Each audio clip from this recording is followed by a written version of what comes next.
Board of revenue Balochistan اور federal board of revenue کے مابین معلومات کے تبادلے کے لیے حکومت بلوچستان کی منظوری کے بعد معاہدے پر دستخط کی ایک سادہ پروقار تقریب سول سکریٹریٹ بلوچستان میں منعقد ہوئی۔ تقریب میں فیڈرل بورڈ آف ریونیو کی جانب سے عبدالماجد یوسفانی ممبر آئی ٹی اور بورڈ آف ریونیو کی جانب سے روشن علی شیخ senior member board of revenue نے شرکت کی۔ معلومات کے تبادلے موجودہ ایم او یو ٹیکس دہندہ کی نشاندہی اور ریونیو وصولی کی مد میں پائی جانے والی خامیوں کو دور کرنے میں مددگار ثابت ہوگا۔ معلومات کے تبادلے کا مذکورہ معاہدہ 28 اپریل سے قابل عمل ہوگا، جس کی وجہ سے حکومت بلوچستان کو ریونیو ٹیکس وصولی کی مد میں بہتری آئے گی۔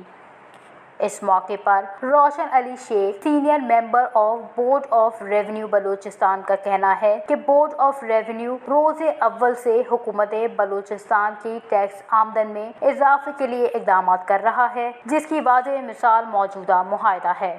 اس معاہدے کی روح سے ایسے ٹیکس ادا کرنے والے افراد کی نشاندہی ہوگی جو اپنی آمدن کو زرعی آمدن ظاہر کرتے ہیں۔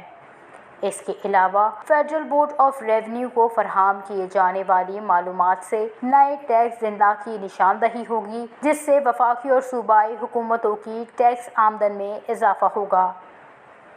Wash news, Quetta.